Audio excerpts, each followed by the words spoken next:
함께 나눌 하나님 말씀은 출애굽기 20장 1절에서 7절 말씀입니다. 제가 봉독하겠습니다. 하나님이 이 모든 말씀으로 말씀하여 이르시되 나는 너를 애굽 땅 종되었던 집에서 인도하여 낸 네 하나님 여호와니라. 너는 나 외에는 다른 신들을 내게 두지 말라. 너를 위하여 새긴 우상을 만들지 말고 또 위로 하늘에 있는 것이나 아래로 땅에 있는 것이나 땅 아래 물속에 있는 것에 어떤 형상도 만들지 말며 그것들에게 절하지 말며 그것들을 섬기지 말라. 나 내 하나님 여호와는 질투하는 하나님인즉 나를 미워하는 자의 죄를 갚되 아버지로부터 아들에게로 3, 4대까지 이르게 하거니와 나를 사랑하고 내 계명을 지키는 자에게는 1000대까지 은혜를 베푸느니라. 너는 내 하나님 여호와의 이름을 망령되게 부르지 말라. 여호와는 그의 이름을 망령되게 부르는 자를 죄 없다 하지 아니하리라. 아멘.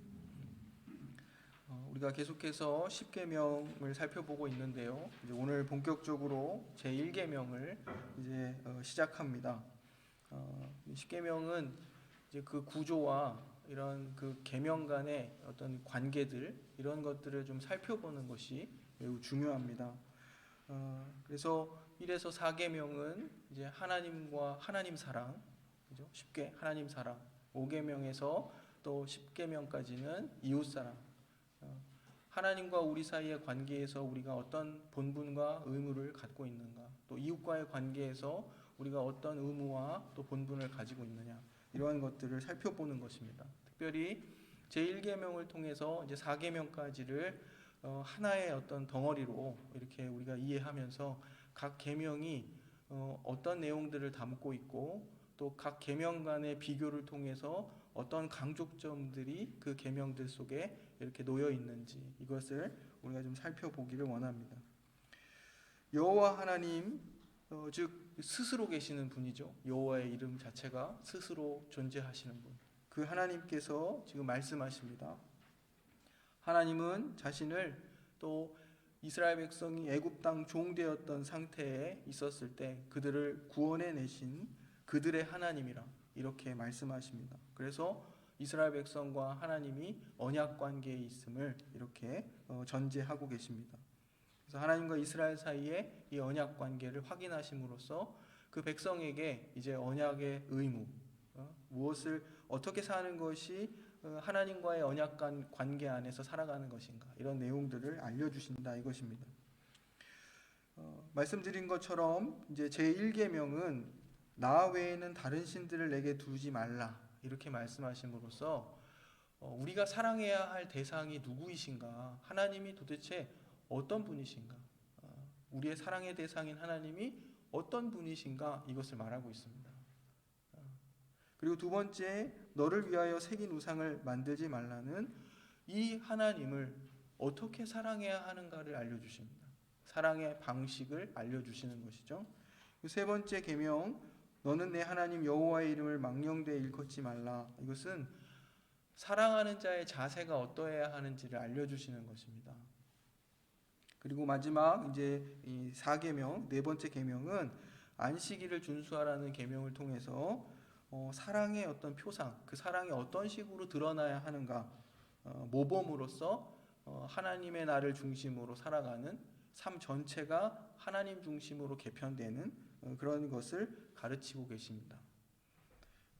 미리 좀 말씀을 드리면 제1계명은 인식에 관련된 이야기입니다. 하나님을 어떻게 우리가 알고 그 하나님을 대해야 하는가, 그것이 제1계명의 어떤 강조점이고, 2계명에서는 그 하나님을 어떤 방식으로 예배하고 섬겨야 되는가, 그것을 말하고 있고, 제3계명에서는 여호와의 이름을 망령되 일컫는다 얘기하는데, 간단히 말하면 내가 하나님을 인정하고 고백하면서 그 고백한 자의 삶이 그 하나님을 인정하고 섬기는 사랑하는 자답게 살지 않을 때, 그러니까 나의 신앙과 삶이 일치하지 않을 때 그것이 여호와의 이름을 망령되 일컫는 것입니다.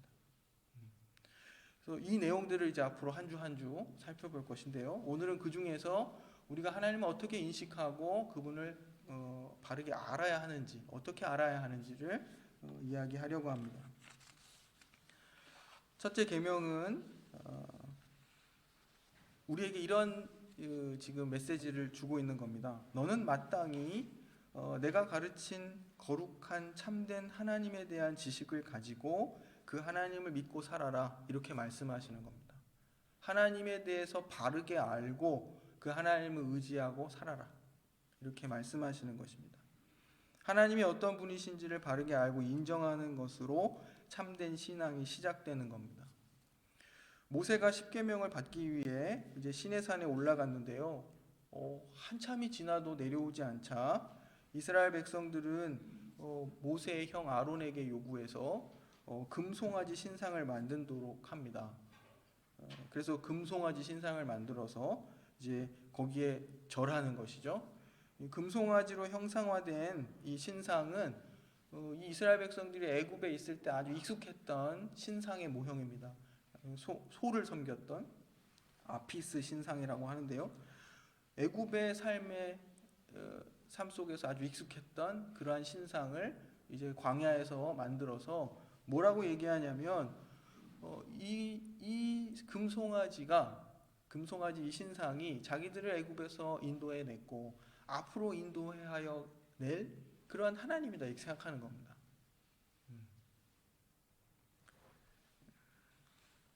하나님에 대한 오해 혹은 또 무지로 인해서 이스라엘 백성들은 자기를 위하여 금송아지 신상을 만들어 그것을 자신들의 구원자라 이렇게 칭했던 것입니다. 여기서 우리는 이스라엘 백성들이 하나님을 잘 모르고 있다는 것을 알게 되죠. 하나님은 그러한 방식으로 형상화되거나 또 그러한 방식으로 섬김을 받지 않으시는 그런 하나님이라는 사실을 이들이 알지 못했던 것입니다. 하나님을 제대로 알지 못하기 때문에 바르게 하나님을 예배하지도 못한 것입니다. 그래서 말씀드린 것처럼 제1계명은 하나님에 관한 인식, 지식에 관한 것이고 제2계명은 하나님을 경배하는 방식, 이것에 관한 것이라 이렇게 말씀을 드렸습니다. 이스라엘 백성이 여호와 하나님 외에 다른 신을 자기 앞에 두지 말아야 한다는 것은, 이 큰 계명은 오직 유일하게 자기 마음 가운데 두어야 할 참 신이 누구냐, 이런 질문을 던지는 것입니다. 하나님에 대한 지식이 빈곤하거나 그릇되면 그 틈을 타서 잘못된 사상이 들어오게 됩니다. 하나님에 관한 바른 지식이 결여되어 있거나 왜곡되어 있을 때 이제 다른 신을 섬기는 결과를 초래하는 것입니다. 우리 안에 하나님에 관한 바른 이해와 기준이 이제 성경을 통해서 바르게 세워져 있지 않으면 잘못된 줄도 모르고 빈곤한 자기 경험과 상식과 이치 정도에 그냥 머물러 서서 결국엔 자기에게 유리한 방향으로 이제 나아가게 되는 것입니다. 나 외에 다른 신을 내게 두지 말라, 이렇게 말씀하셨다는 것은 다른 신을 두지 않을 만큼 명확한 하나님에 관한 바른 인식과 확신에 서 있어야 한다는 뜻입니다. 하나님은 이런 하나님이 아니시다, 이런 걸 알아야 된다는 것이죠. 이게 세상에 많은 사람들이 그리스도인들에게 질문을 던지기도 하고 또 그리스도인들 상호간에도 하나님이 이러하시지 아니하냐, 이것이 또 하나님이 두신 세상의 이치가 아닌가, 이렇게 이야기를 합니다. 그런데 듣다 보면 알죠. 성경을 통해 보면 저건 아닌데, 하나님은 저런 분은 아니신데, 이런 것을 알게 되고 그런 기준이 우리 안에 세워져 있다는 것입니다. 하나님에 대한 바른 이해가 있어야 세상에서 뭐라 하든 하나님은 그런 하나님이 아니시다, 하나님은 이러한 하나님이시다, 이렇게 말할 수 있어야 한다는 것입니다.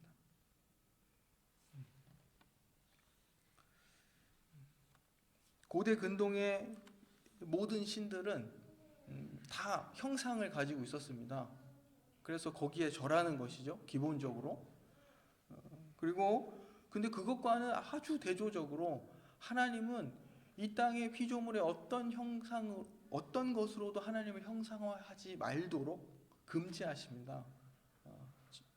하나님을 형상화하지 못하도록 이렇게 말씀하신다는 것이죠.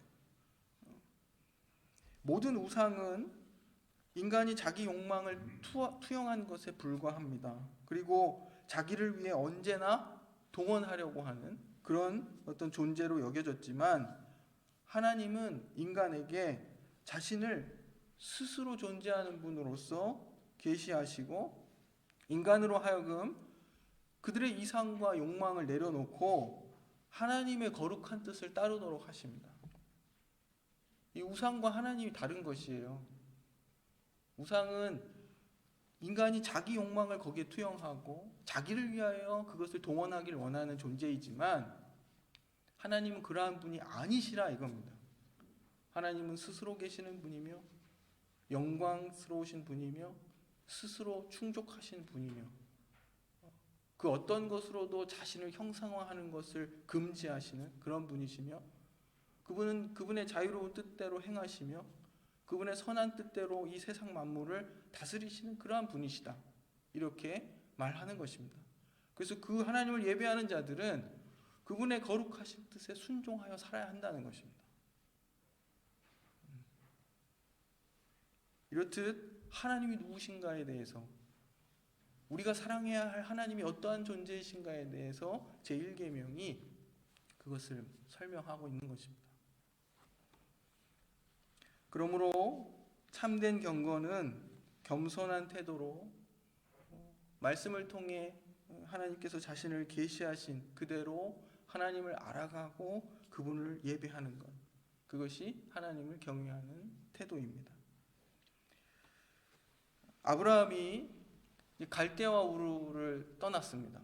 하나님께서 어느 날 아브라함에게 나타나셔서 본토 친척 아비집을 떠나 내가 지시할 땅으로 가라, 이렇게 말씀하셨습니다. 고대 근동의 갈대와 우르는 우리가 잘 아는 메소포타미아 문명이 발상한 곳입니다. 그래서 문명화된 도시예요. 고대의 문명화된 도시에서 하나님께서 아브라함을 광야로 끌어내시고 가나안으로 가라 하신 겁니다. 그것은 그 당대에도 가장 원시적인 삶의 형태인 유목민이 되라 이렇게 하시는 거예요. 굉장히 이렇게 얘기하면 조금 더 아브라함이 자기 모든 것들을 버리고 삶의 토대와 근간을 다 포기하고 하나님의 명령에 순종하여 길을 나섰다는 것이 좀 더 좀 구체적으로 와닿지 않을까 싶습니다. 그런데 하나님께서 아브라함에게 그렇게 말씀하셨을 때 아브라함에게도 그냥 그래, 내가 오늘부터 결심해서 그냥 하나님의 뜻을 따라서 나아가자, 이렇게 단순하게 볼 것이 아니라 하나님이 아브라함에게 자신을 알리신 거예요. 아브라함도 자기가 그 하나님의 말씀에 순종하고 길을 나설 만큼의 어떤 하나님에 대한 이해와 믿음, 확신이 존재했다는 것입니다. 그런데 그것을 이렇게 순차적으로 아브라함의 삶을 인도해 가시면서 계속 하나님이 자신을 가르치세요. 네, 그 창세기에 이제 몇 군데를 보면서 특히 14장부터 21장의 내용을 보면서 그 가운데 크게 하나님이 자기 자신을 이 세 가지의 이름으로 자신을 계시하시고 또 아브라함이 하나님을 그렇게 고백하고 있는 것을 우리가 보게 됩니다. 첫 번째는 창세기 14장을 보면 하나님은 아브라함에게 지극히 높으신 하나님으로서 자기를 알리시는데 아브라함이 또한 그렇게 하나님을 고백하고 있습니다. 아브라함이 이제 조카 롯을 구하기 위해서 가나안의 이 전쟁에 뛰어들었습니다. 그래서 감사하게도 전쟁에서 이기고 돌아왔죠. 그리고 나서 그 소돔 왕이 아브라함에게 사람들은 자기한테 보내고 이 전리품들은 다 내가 가져라 이렇게 말했습니다. 그때 아브라함은 소돔 왕에게 말하기를 천지의 주제시요 지극히 높으신 하나님 여호와께 내가 손을 들어 맹세하노니 그 모든 것을 내가 갖지 않겠다 이렇게 말합니다. 그때 지극히 높으신 하나님이라는 고백을 하는 것을 보게 됩니다.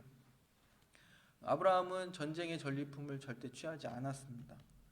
그리고 15장에 보시면 그러한 아브라함에게 하나님은 자기 자신을 가장 큰 방패요 가장 큰 상급으로 주고 계십니다. 17장을 보면 이제 하나님이 전능하신 하나님으로서 나타나는데, 하나님의 약속을 의지하지 못하고 이제 아브라함이 하갈을 통해서 이스마엘을 낳았습니다. 근데 그러한 아브라함에게 하나님은 자신을 전능한 하나님으로서 소개하시고 그 하나님 앞에서 완전히 행할 것을 요구하십니다. 이 말은 하나님은 그분의 큰 권능으로, 그 능력으로, 전능하심으로 자기 백성에게 필요한 모든 것을 내리실 것이므로 걱정 말고 하나님께 순종하고 그 앞에서 흠없이 행하라, 이렇게 말씀하시는 겁니다. 창세기 21장을 보면 이곳에는 하나님이 영원하신 하나님으로 등장하는데요. 이제 블레셋의 왕이었던 아비멜렉과 그의 군대 장관인 비골이 아브라함을 찾아옵니다. 그 전에 어떤 일이 있었냐면 아브라함이 우물을 파면 그 우물을 빼앗았어요. 그 지역의 사람들이. 아브라함이 굉장히 억울하죠. 우물을 파는 일이 결코 쉬운 일이 아닌데 그 우물을 파면 그건 거의 생명과도 같은 것인데 그것을 빼앗았습니다. 그래서 이렇듯 계속 빼앗기는 이런 일들이 있었는데 아브라함이 하나님의 복을 받아서 막 번영하는 것을 보자 이 지역에 큰 권력을 가진 자가 아브라함을 찾아와서 평화조약을 맺자 이렇게 먼저 청해 옵니다. 그때에 평화조약을 체결해요. 평화조약을 체결하고 그들이 돌아갔습니다. 그런데 아브라함은 사람과 사람 사이에 맺은 그 평화조약을 의지하지 않고 하나님 앞에 나무를 심고 그 앞에서 하나님의 이름을 부르며 영원하신 하나님이라 이렇게 부릅니다. 거기서 영원하신 하나님의 이름을 부르고 그 블레셋 사람의 땅에서 여러 날을 지냈다, 이런 기록이 있습니다. 이것을 통해서 사람과의 동맹보다 영원하신 하나님을 의지했던 아브라함의 모습을 우리가 발견합니다. 모든 것이 하나님의 뜻 가운데 있음을 그가 알았기 때문입니다. 이제 하나님의 속성을 담고 있는 지극히 높으신 하나님, 전능하신 하나님, 그리고 영원하신 하나님에 대해서 말씀을 드렸습니다. 아브라함과 그의 후손들은 하나님이 계시하신 이 이름들을 통해 그만큼의 하나님에 대한 지식과 이해를 갖게 되는 겁니다. 반대로 하나님의 인도하심을 받으며 하나님을 또 경험하며 하나님을 알게 되는 것입니다. 하나님의 백성에게는 애굽의 노예 생활과도 같은 그런 고통 속에서와 또 원수의 위협을 받는 절체절명의 환난 속에서 그들이 부르짖을 수 있는 하나님이 계셨습니다. 지극히 높으신 전능하신 영원하신 하나님께 그들은 부르짖을 수 있었습니다. 우리는 이렇게 자신을 계시하신 하나님을 하나님 되게 경배하고 그분을 의지해야 합니다. 우리에게도 환난 날에 그분의 이름을 부르라 이렇게 하십니다. 하나님께서 우리가 우리의 힘과 지혜 그리고 이 세상의 이치를 따라 살아가는 것처럼 보이지만 사실은 모든 것이 하나님의 선한 뜻 가운데 다스려지고 있으며 모든 생명이 하나님께 있음을 잊지 말아야 하는 것입니다. 모든 일에 하나님을 의지하라는 것은 이런 뜻입니다. 나 외에 다른 신을 내게 있게 말라 하신 이 말씀에서 이제 다른 신이란 꼭 어떠한 인격을 가진 신의 형상만을 말하는 것이 아니라 하나님 외에 다른 어떤 것도 하나님 앞에 둘 때 우상이 될 수 있다, 우상이 된다, 이런 뜻입니다. 그래서 우리가 우상의 규정을 잘 알고 있죠. 하나님보다 높아진 모든 것, 그것이 우상이다, 이렇게 말합니다. 꼭 우상을 만드는 것만이 문제가 아닙니다. 이제 우리가 알듯이 골로새서 3장 5절 말씀을 보면 탐심이 곧 우상을 섬기는 것이다, 이렇게 교훈하고 있습니다. 명예를 탐하든지 또 번영을 탐하든지 출세를 탐하든지 돈을 탐하든지 세상을 탐하면 그것은 탐심이 하나님 앞에 서는 것입니다. 그리스도인이라고 말하면서도 이 세상 사람이 다 그러는 걸 이렇게 말하면서 세상식으로 결정하고 따라가는 것, 그것에 대해 지금 말하는 것입니다. 하나님의 계명을 대하는 태도가 이래서는 안 됩니다. 우리가 앞선 하나님이 어떠한 분이신가를 알았다면 그가 우리에게 요구하시는 그 계명을 이렇게 가벼이 대할 수 없다는 것입니다. 계명을 어긴 것에 대한 하나님의 심판이 반드시 있습니다. 하나님의 말씀을 무시하고 짓밟아도 하나님께서는 침묵하시는 것처럼 보이니까 언제까지나 그렇게 침묵하신다 생각해서는 안 됩니다. 하지만 하나님의 심판은 때때로 이 땅에 임하는 것입니다. 죽은 다음에만 임하는 것이 아닙니다. 적극적인 심판도 있고 또 혹은 자연의 법칙 하에서 일어나는 심판도 있습니다. 만일 참으로 하나님을 바르게 믿는 사람이 유혹을 받아서 넘어질 것 같으면 하나님은 그대로 내버려 두시지 않습니다. 죄를 심판하듯 멸망시키지는 않으시지만 징계를 통해 그를 깨우치시고 또 바로 잡으십니다. 그러한 징계를 통해서 배우는 바가 있고 깨닫는 바가 있어야 합니다. 교회는 징계의 대상이 되지 않을 만큼 거룩한 위치에 늘 서 있어야 합니다. 이 시대의 교회들은 세상의 비난을 너무 많이 받고 있습니다. 이렇듯 교회가 거룩한 자신의 어떤 위치와 자리를 제대로 지켜내지 못해서 그런 것입니다.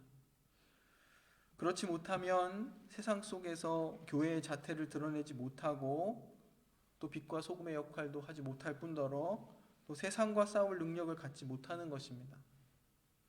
그러므로 우리도 알지 못하는 사이에 하나님보다 더 앞서는 것, 곧 다른 우상이 자리잡는 일이 없도록 항상 하나님을 바르게 알고 깨닫고 우리가 나아가야 하겠습니다. 하나님께서 세상의 보편 법칙, 어떤 일반 법칙, 이치라고 얘기할 수 있습니다. 그런 이치를 두셔서 어떤 우리가 예측할 수 있게 하시죠. 세상의 어떤 원인과 결과의 어떤 인과론적 구조들이 있습니다. 그리고 하나님이 두신 자연 법칙들이 있죠. 예를 들면 중력 이런 겁니다. 중력, 그죠? 이런 것들을 거슬러서 살지 못하잖아요. 그리고 그것을 통해서 어떤 우리의 삶을 이렇게 예측 가능하도록 또 살아갈 수 있도록 하시는 것이죠. 그리고 그걸 통해서 안정을 누리도록 하셨습니다. 그런데 하나님에 대한 그릇된 신관 중에 이제 이신론이라는 것이 있습니다.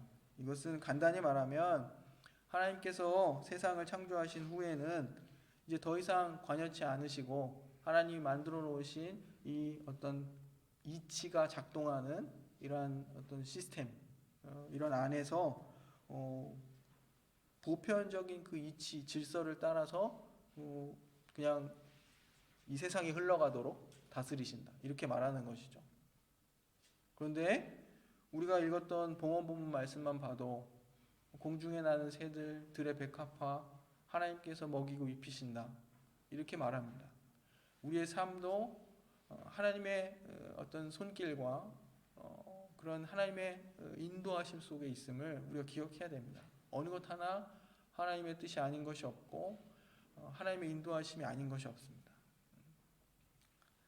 이렇듯 하나님에 대한 그릇된 생각들 중에 이런 이신론적 사고가 있는데요. 뭐 예를 들면 이제 병이 났을 때 우리가 약을 사용하죠. 그래서 약이 들어가서 또 적절한 화학작용을 일으키고 또 생리적으로 나에게 도움을 주고 그것이 잘 기능해서 병이 낫게 될 거라는 어떤 기대를 가지고 우리가 약을 사용합니다. 약을 복용할 때 그러한 이치가 거기에 작동하는 것입니다. 자연계에 하나님이 만들어 놓으신 법칙이 그렇기 때문에 그것에 의해서 나는 약을 사용한다, 이렇게 말할 수 있습니다. 그러나 그렇게 모든 작용이 잘 제대로 이루어지면 좋은데 무엇이 잘못되었든지 아니면 약효가 충분치 않아서 잘 효과가 나지 않으면 이제 더 좋은 약을 이렇게 찾게 되고 하는 것이 이치입니다. 여기까지는 이제 그리스도인들도 그렇게 하는 것이죠. 그렇게 생각하기 때문에 다를 바가 없습니다. 그런데 만일 하나님이 그 말씀을 통해 가르쳐 주신 대로 이제 하나님을 아는 지식을 분명히 가지고 있는 사람이라면 약을 쓸 때 약이 작용하는 이치에 의존해서 자기가 죽고 사는 문제 혹은 낫고 낫지 않는 문제가 결정된다 이렇게 생각하지 않습니다. 왜냐하면 생명은 하나님이 내신 것이기 때문입니다. 우리가 그것이 좀 다른 것입니다. 우리가 하나님께서 주신 것들을 잘 활용하고 그 이치 가운데 살아가지만 우리에게 있어서 다른 것은 생명은 하나님이 내신 것이다. 이러한 믿음과 기대를 가지고 그 소망을 가지고 살아간다는 것입니다. 우리가 하나님을 힘입어 살며 또 움직이고 또 존재합니다. 이러한 생각을 하지 않으면 끊임없이 이치만을 쫓고 그것만을 의지하고 기대게 된다는 사실입니다. 그래서 세상의 방식, 또 세상의 가치, 세상의 법칙에만 의존하고 그것으로서 자신의 유익을 추구하는 삶을 살게 되는 것입니다. 성경은 세상 만물이 하나님의 영원하신 뜻과 섭리 아래 있다 이렇게 가르치고 있습니다. 지존하시고 전능하시고 영원하신 하나님께서 지금도 다스리신다는 사실을 간과한 채 행복, 건강, 이상, 출세 등을 위해 세상 이치대로만 살아간다면 하나님 외에 다른 신을 두는 것입니다. 사람은 자기 행복과 이상을 위해 동분서주하며 살아갑니다. 그것을 위해 적절히 타협하기도 하고 또 욕을 먹어도 세상이 원래 그렇다 이렇게 말하면서 계속 나아갑니다. 세상은 특히 힘의 어떤 정의, 힘의 논리 이러한 가치로 가득 차 있습니다. 그래서 약육강식의 어떤 원칙 이런 것들을 자연적 이치로서 그냥 우리가 받아들이죠. 그것을 거슬러 사는 것이 결코 쉬운 일이 아닙니다. 아니라고 부인하지만 실제로 힘의 논리에 의해서 지배되고 있는 것이 현실입니다. 이치를 따라 살아가는 자는 눈에 보이는 힘의 논리만을 보지만 하나님을 믿는 자는 하나님의 창조와 그분의 다스리심을 봅니다. 하나님의 거룩한 법칙을 믿으며 의와 진리의 길을 따르는 것입니다. 사랑을 말하고 또 평화를 말하고 또 긍휼과 자비의 원리를 믿습니다. 하나님의 심판을 믿으며 정의가 승리한다는 사실을 믿습니다. 참되신 하나님의 그 거룩한 법칙을 믿는 사람은 의와 진리의 길을 따르며 세상에서 볼품이 없어 보여도 좁은 길을 걷는 사람들입니다. 이후에 이제 제2계명이나 3계명 등을 계속 살펴보면서 하나님이 어떠한 분이신가를 계속 우리가 살펴보고 그분이 요구하시는 그 계명의 내용들을 통해서 도대체 하나님이 어떠한 분으로서 또 드러나고 계시는가, 그리고 우리의 삶에 요구하시는 바들이 무엇인가, 이런 것들을 계속 살펴보려고 합니다. 오늘 말씀을 통해서 우리가 세상의 이치를 계속 믿고 의지하고 살 것인가, 아니면 하나님을 의지하고 믿고 살 것인가, 이것을 말하고 있습니다. 세상 이치를 믿지 마라 이런 차원이 아니라 하나님이 우리의 유일한 경배의 대상이시다, 이것을 말하는 것입니다. 동원본문 말씀입니다. 공중의 새를 보라. 심지도 않고 거두지도 않고 창고에 모아들이지도 아니하되 너희 하늘아버지께서 기르시나니 너희는 이것들보다 귀하지 아니하냐.